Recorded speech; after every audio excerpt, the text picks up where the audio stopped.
to Martian publications. We are centered in Mars, and Earth is very, very, very far away, and the lights are going to fall on you, Kyle. Be careful. Oh, Earth God. Let's slow down. This is Earth. Yep. And the current date is October 2026. And for many, many years, Ray Bradbury, our best journalist, has been writing about the trips to Mars and back and how Mars has developed much like Earth. And quickly looking at this is a protester sign back from Earth. And the Earth people lately have not been so happy that we moved to Mars because Earth is slowly being destroyed. And in the middle is our theme statement. The progression of science and technologies can cause fatal conflicts between ideologies. So pretty much everything within the presentation is going to link back to this in some way. And around it are just some quotes from the story and just some angry sentiments from the people on Earth about how they're not entirely pleased how Mars is being colonized. So, the Martian Chronicle. So now all of you have a newspaper, and this is the Sunday edition of our newspaper. And okay, so a lot of people, whenever they read the newspaper, the first thing they do is turn to the comics because it's entertaining, it's interesting, it's funny, it's something good to read. So that's what we're doing here. We're first starting off with the Sunday comics, which are the 2 news that we made for the short stories in the book.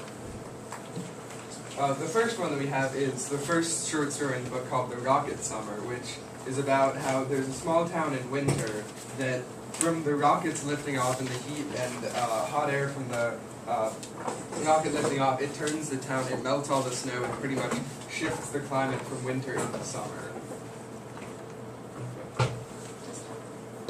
Okay, and then our next story comes from Mars, where there's a Martian woman and man standing there talking, and the woman had a dream that people from Earth came to Mars, which to them is completely absurd because they don't travel throughout the solar system and they think that Earth is completely uninhabitable because there's too much oxygen in the atmosphere for them to survive. So, but the man is still suspicious, so he asks where the men landed their ship in her dream.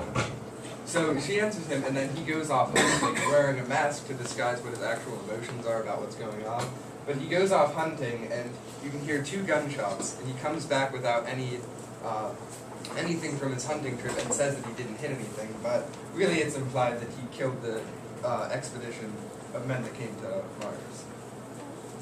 Okay, so for our next topic, we have the Earthmen. It's pretty much when the next expedition came to Mars, where they landed.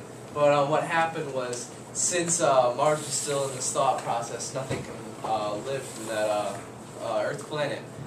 They thought they were just Martians, and they were making other people look like Earth people. So what happened is they went from house to house, nobody would believe them. So finally they went to this one man and said, Mr.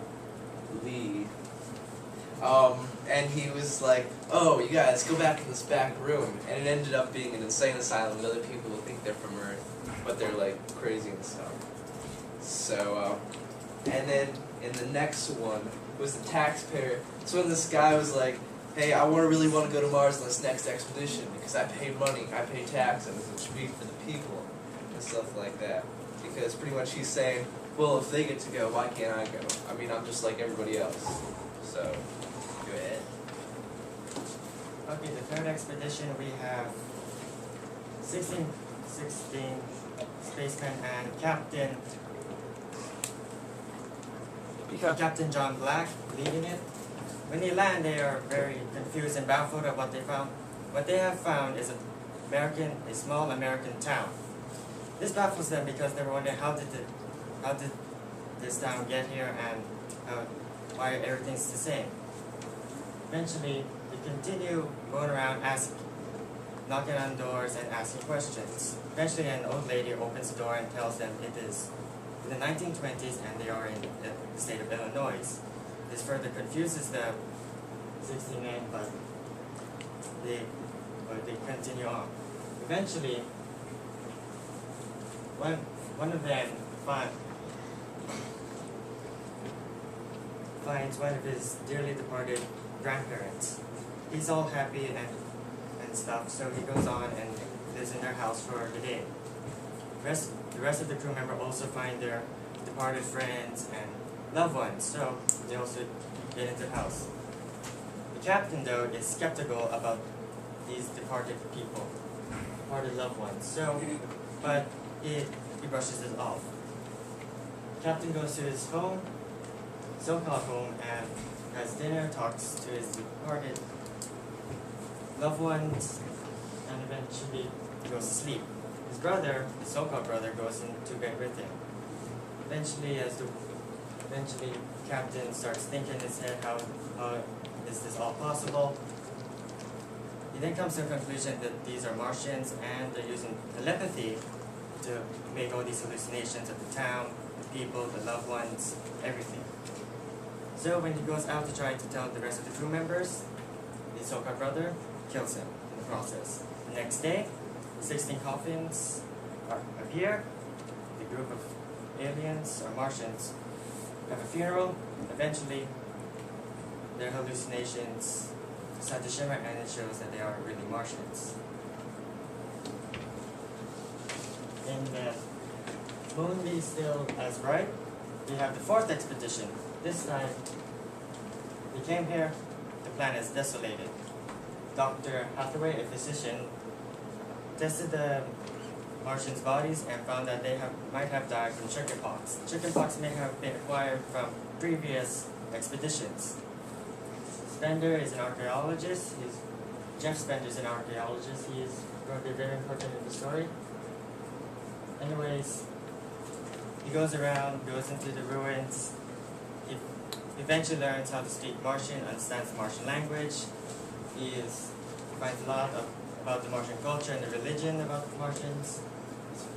He has a deep respect for it as well.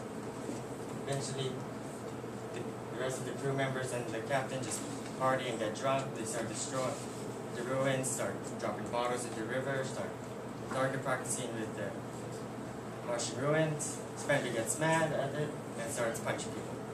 Eventually, he goes into the ruins again. This time, he comes back and he calls himself as a Martian.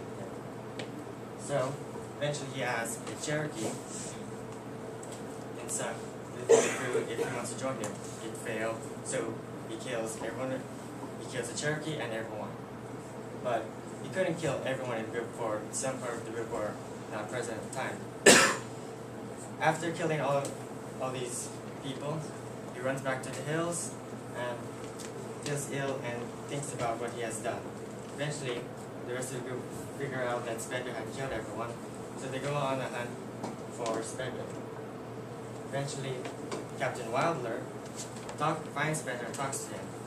Spender says that the Earthlings are going to come here, destroy everything to fit human life and society, and that he wants to preserve the culture and the ruins of the Martians.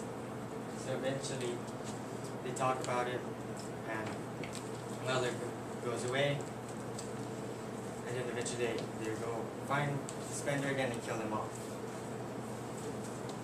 Okay, so flip to the page 2 of your newspaper. It gives a very detailed description of the 4 expeditions, and words are boring, so we're going to keep using the Toondoos, but it's just there, and that way you can continue to follow us along in the newspaper.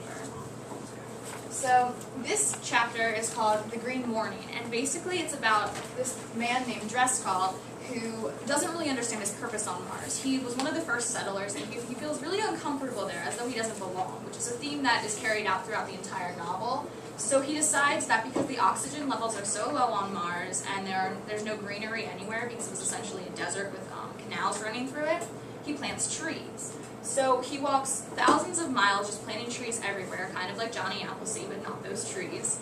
And he doesn't see any sprouts, and he's so scared to look behind him because he doesn't want to know that all of the hard work he's put into his journey has been for nothing. So he falls asleep one day, and it just rains a little bit. And suddenly, when he stands up in the morning, all of the trees are fully grown, and they've been there for at least 50 years. So it was just like a sudden coming of trees, which kind of parallels the humans coming to Mars, because it was really sudden and there was no prior planning. It was just a flood of people. Which leads into the next chapter, which is called Night Meeting. It's when one of the construction workers building settlements is driving to a party in another town, and he meets a Martian in the middle of the road. Both of them are driving towards each other, and they get out of their car, or he gets out of his car and walks towards the Martian. They have a conversation about time and about how which one is the true Martian and whether or not colonizing Mars is happening now or extending into the future, and how it's very, very symbolic of time and how time is not linear at all, and how things happen at once in the past and in the future at the same time. So it kind of symbolizes how two cultures are blending together in a way that one is being destroyed and one is being created at the same time, but they're essentially the same thing because they're all going to become Martians.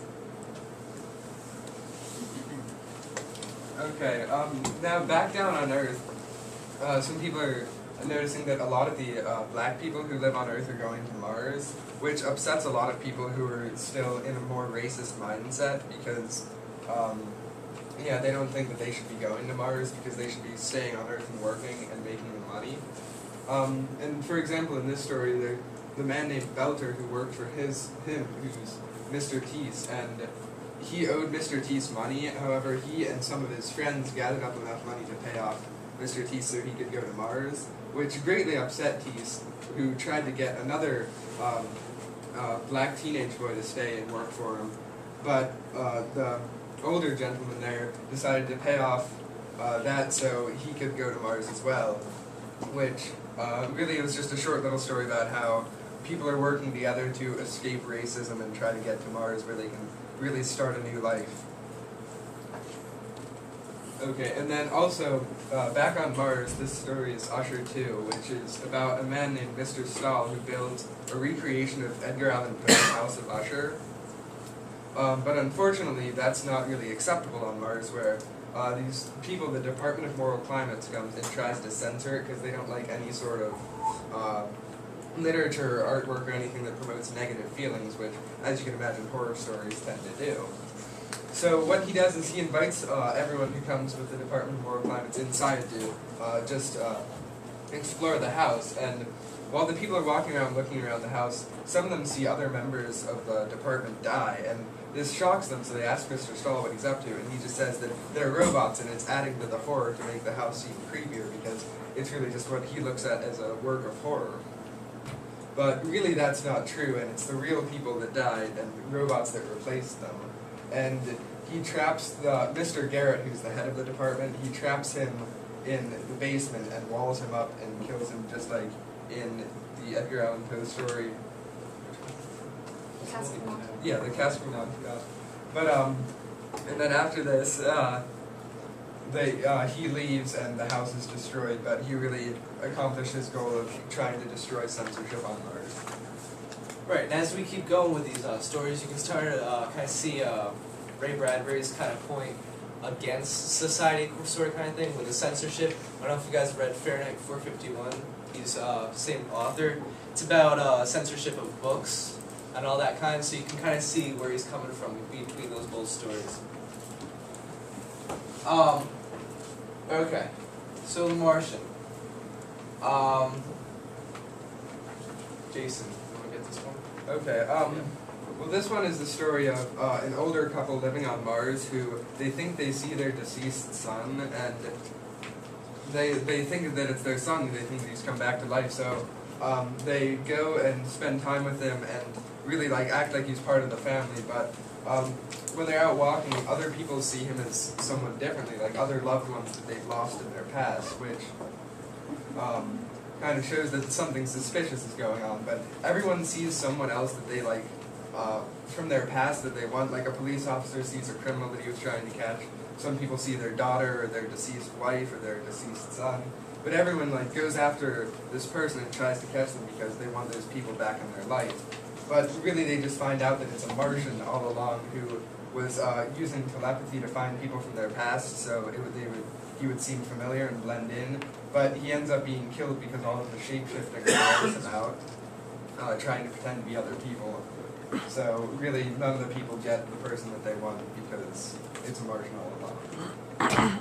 Essentially, the entire story was just a draw into finding the ones you love and how love is a very important emotion. And the next one is The Long Years.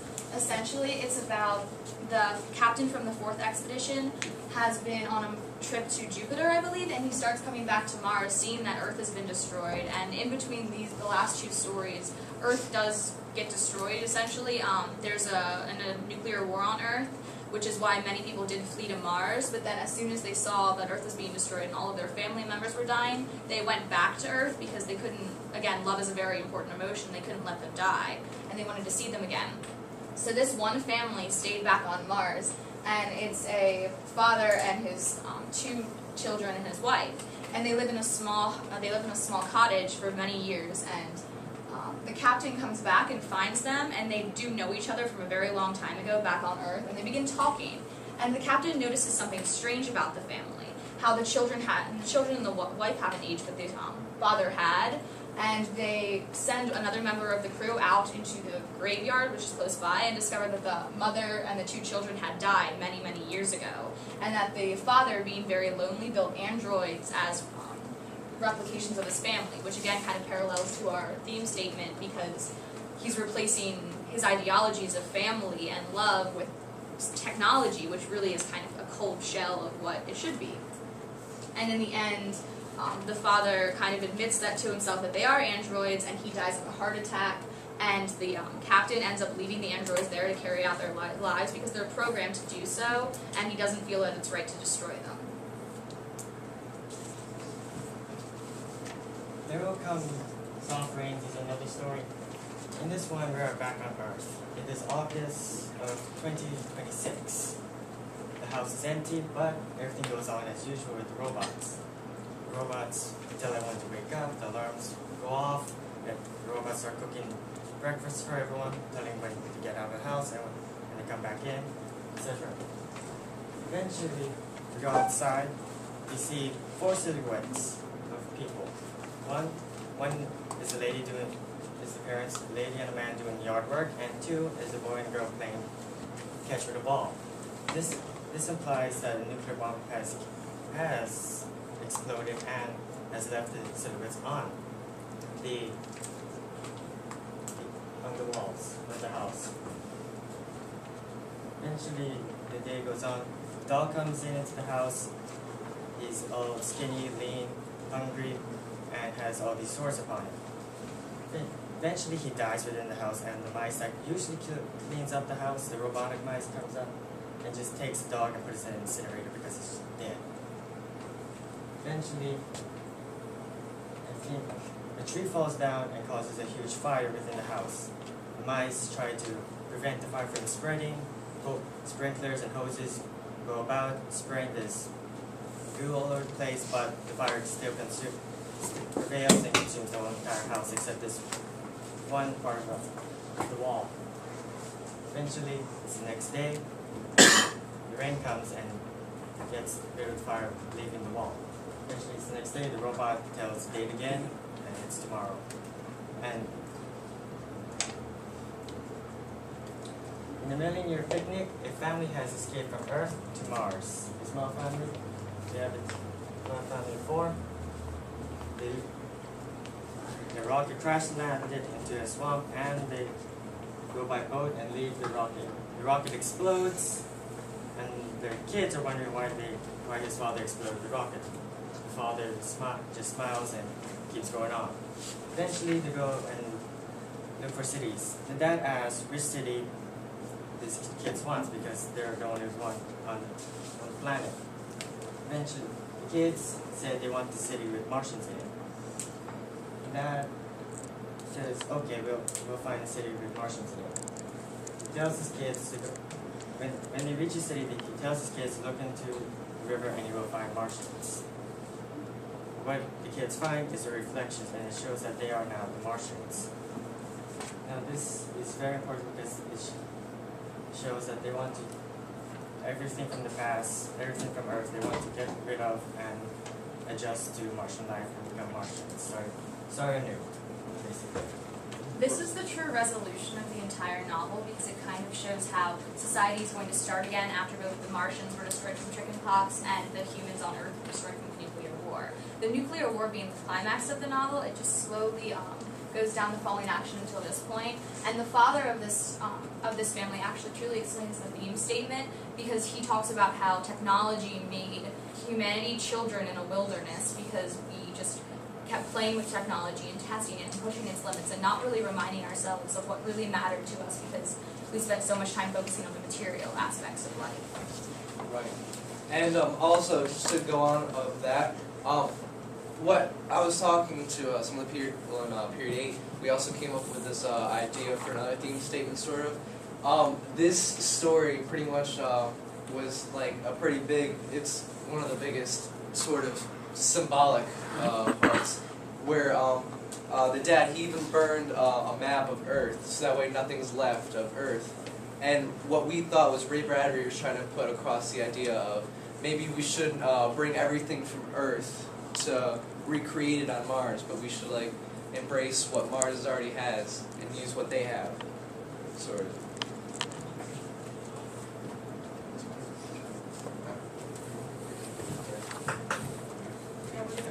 Okay, so next is going to be the photo story, which are the acrostics. Okay. Okay, so this is the acrostics, which is like the lifestyle section of the paper, talking about prominent people in the story.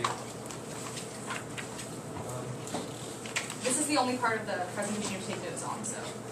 Yeah, this is pretty important. Wink, wink. Andrew, you have to Okay. So we have John Black.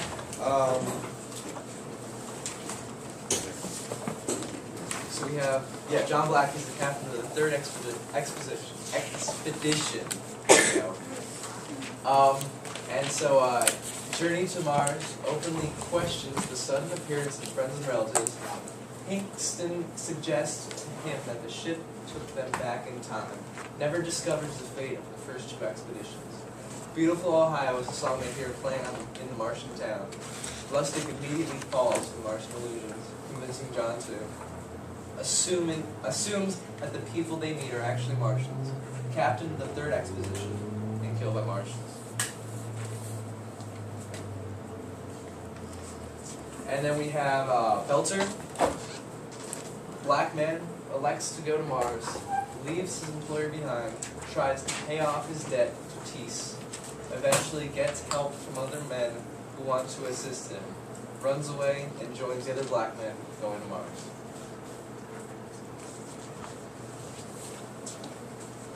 We have Spender, the one that, the architect that loved the Martian culture, just trying to preserve Mars, explores Mars alone.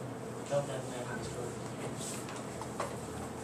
that man destroyed Mars. Feels Martian culture is superior to Earth's. Shoots the man in his expedition.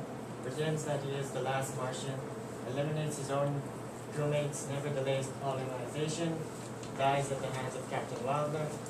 Pathetic to the Martian's faith. Rebels against his crew to stop the colonization.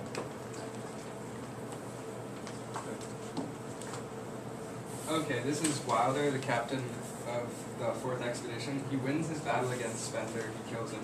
He inquinates Mars, which means, it pretty much like corrupts it. He kills someone who doesn't really deserve to die. I mean, Spender did that as well, but he gets away with it. Spender doesn't. And he also allows it to be corrupted, allows human culture to come and pollute it. He leaves Hathaway's robot family behind. He's the man who meets the robot family later in the book. He decartates the time before Mars is colonized. He shortens the time because he stops Spender and allows people to come quickly. Elegant robots become his friends because he becomes friends with the family of androids that he meets later in the book. And he regrets the destruction of the Martian people. He agrees with Spender that it's very regrettable that the Martians are destroyed and what humans are going to do to the planet, but he realizes that that's going to happen regardless of what he does or what Spender accomplishes. Next is Driscoll, which is the man who went around planting the trees. He dreamed of an oxygen-rich, tree-filled Mars. He relocated many of Earth's trees. He incorporates trees into the shipments of supplies and goods to Mars. He spread Earth trees across Martian lands, creates massive forests in a short time. he often wondered what his purpose on Mars was before he started planting trees. He lets more people come to Mars because it's easier to breathe. Before him, only people with only strong people who were good at breathing not that much oxygen could go. And he lays down and falls asleep, awaking to find great forests of ground. Okay, so the last two character caustics are Stendhal, the one who built Usher, and he starts the construction of Poe's House of Usher. He tries to recreate many of Poe's horror stories. He enjoys literature. He has negative views on society. He despises moral censorship. He attacks the guests that come to his house, and he hides the deaths of his guests with replacement robots, and he leaves his house, allowing it to collapse, kind of symbolizing how society collapsed after literature was taken out of it and how humanity just slowly decreased over time. And the last one is Tomas, the guy who meets the alien in the street, or the Martian in the street. He talks to an old gas station owner about life on Mars. He often is entertained by the newness of Mars. He meets the ghost of a Martian named Muka. He assumes he is alive and the Martian is dead. And he sees a ruinous, colonized Mars, not the lively, populated one Muka sees. And again, how time and space are kind of meeting in one place. So,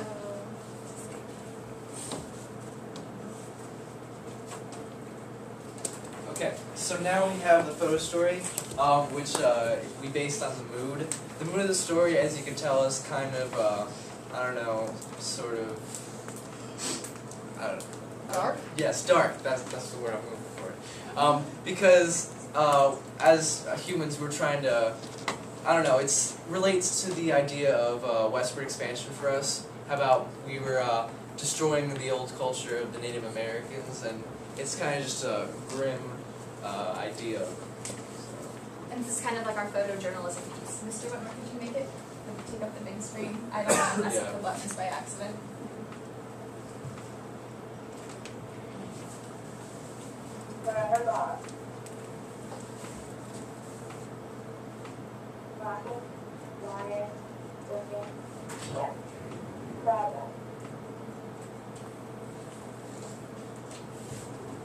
Thank you.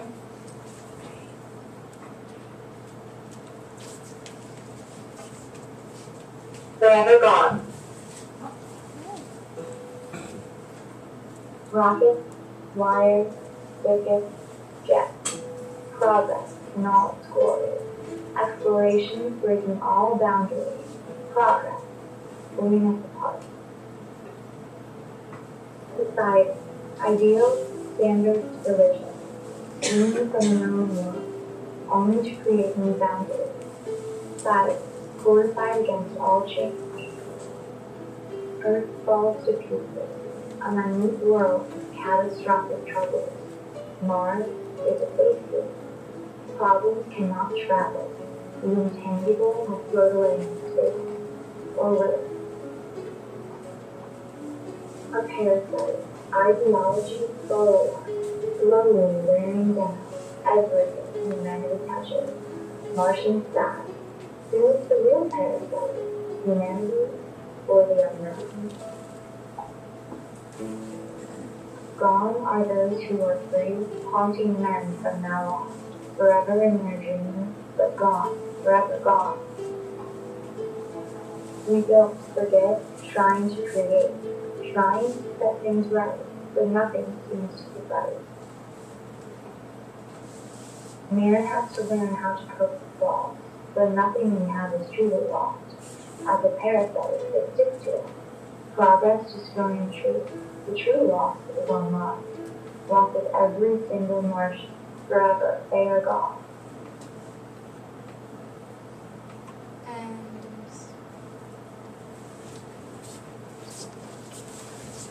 that is our poem representing the mood. And now we're going, that's the wrong thing. There.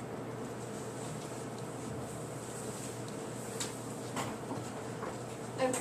Now you can flip to page 3 and 4 of your newspaper, and this is the personal section, and we're going to focus on the author of the week, which is Ray Bradbury, and our best journalist at the Martian Chronicle. Okay.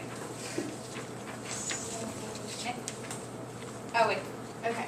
So basically, Ray Bradbury was born in Illinois, which is funny because that's also where the Captain Black of the Third Expedition was born, and that's where the song we were playing was from. It's from the 1920s, and it's called Beautiful Ohio, which is why we played it at the beginning. We talk about it in the book multiple times, and it's from the general area, thank you, of where Ray Bradbury was born, so we kind of see it as a touch on his childhood. And when Ray Bradbury was a child, he saw a entertainer, and the entertainer touched him with an electrified sword, which caused his hair to stand on end, and the entertainer shouted, "Live forever." This really inspired Bradbury throughout the rest of his life, because when he heard "live forever," he decided to apply that to his career. He knew he couldn't actually live forever, but he knows literature lives forever. So he decided to write novels that would stand the test of time, and people would read them continuously, which is what he did. And although he does enjoy science fiction a lot, and he read Jules Verne and H.G. Wells as a child, he doesn't really classify most of his works as science fiction. The only book he does classify as science fiction is Fahrenheit 451, and he absolutely classifies the Martian Chronicles as fantasy.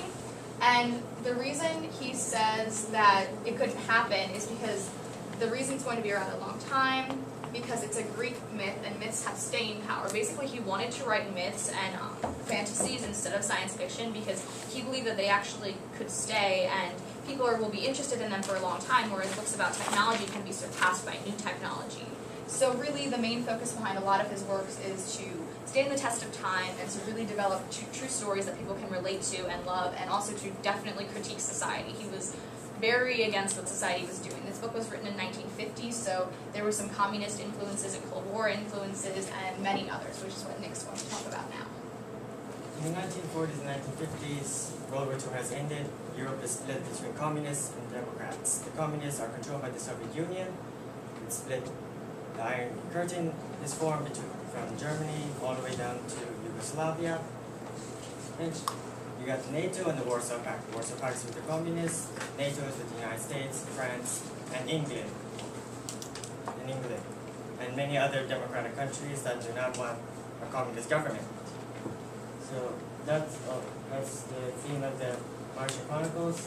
Colonization of Mars itself was a desire to selfishly expand, comments upon the imperialistic nature of society, such main goals from the progressive era. In the progressive era in the early 1990s, we were expanding, getting colonies for economic reasons and for military reasons. And in this story, it's somewhat from military reasons to escape the war in some ways and to expand business for resources. In the short story, Rain Middle Air, Ray Bradbury comments on the issue of racism, which is still current in America at the time, because the story was written in the 1950s, and that was before Lyndon B. Johnson could pass that Civil Rights Act of 1964. So the idea of African Americans having equal rights and civil rights in America was still far ahead. Timothy Spender feels when he travels to Mars, and the 40th expedition links to the need to preserve the environment and the culture of the Martian wilderness and the Martian atmosphere.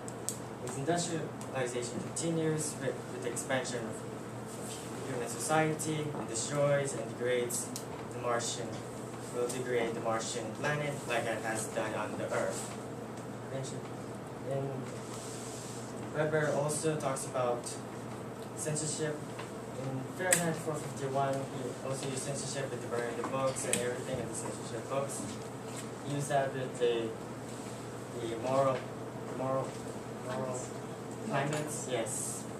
The reason for this was to, at the time it was the Soviet Union was still around. The point of this was to critique the society of the Soviet Union, because the Soviet Union was known for censoring art, literature, films from democratic countries, and free speech within their own country of other thinkers. Okay. And then the nuclear war was imminent, it was possible.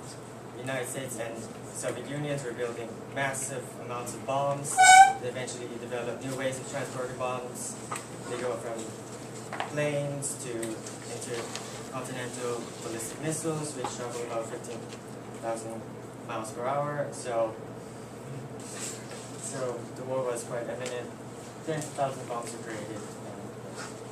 Okay, so moving to page 4 of your newspaper, which, there it is.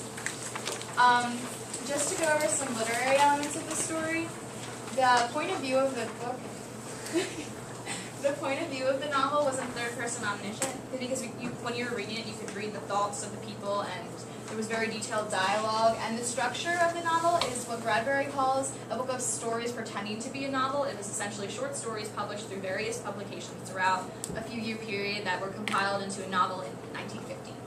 So,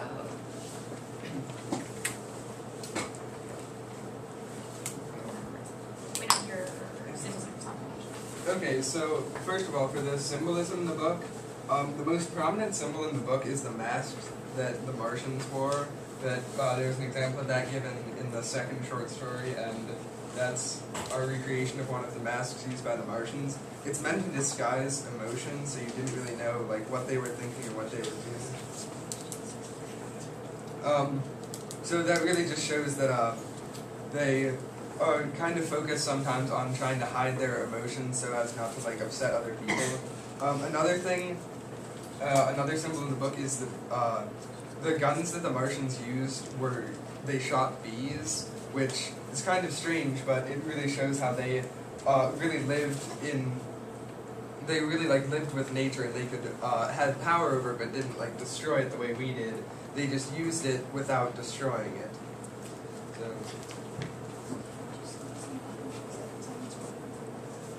So. Technology is another symbol in the story that really just shows how much it overtakes our humanity and our emotions and feelings, because it really just turns everything into what we already said, a mechanical wilderness that we don't really understand.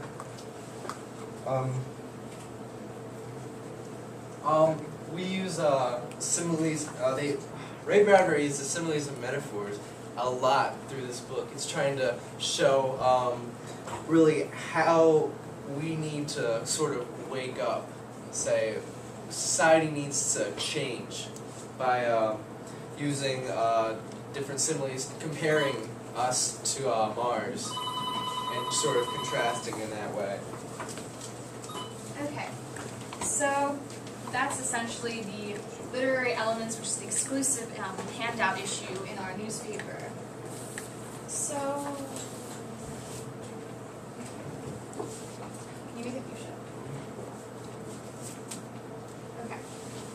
So, in conclusion, the Martian Chronicles really extends from Earth and the development of Earth through many different expeditions to Mars, and how Mars and Earth were slowly destroyed quickly destroyed at the same time. And our newspaper is just trying to explain to you the progression of these events and how Ray Bradbury really developed them as our best journalist at the Martian Chronicle.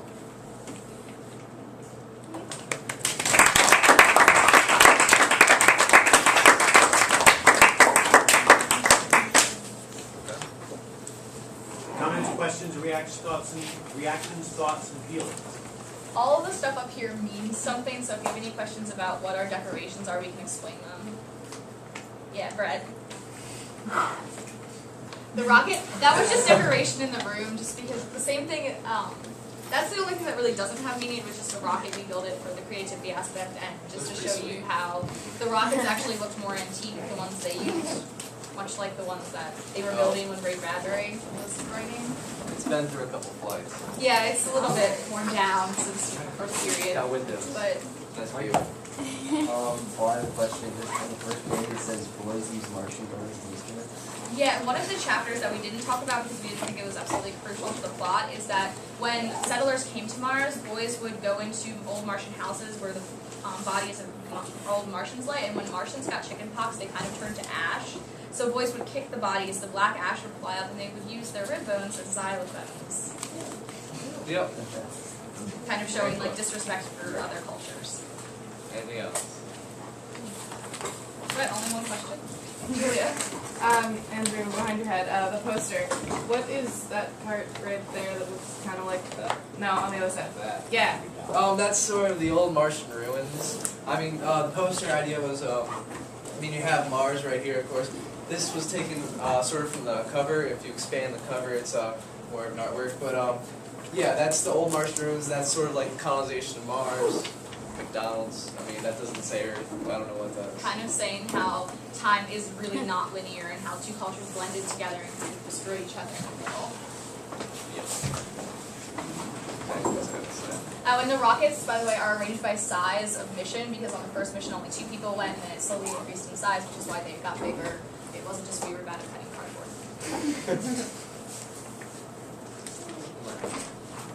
Any other comments, questions, reactions, thoughts, feelings for the Martian Chronicles? How many of you read this for your second novel? How many of you are finished?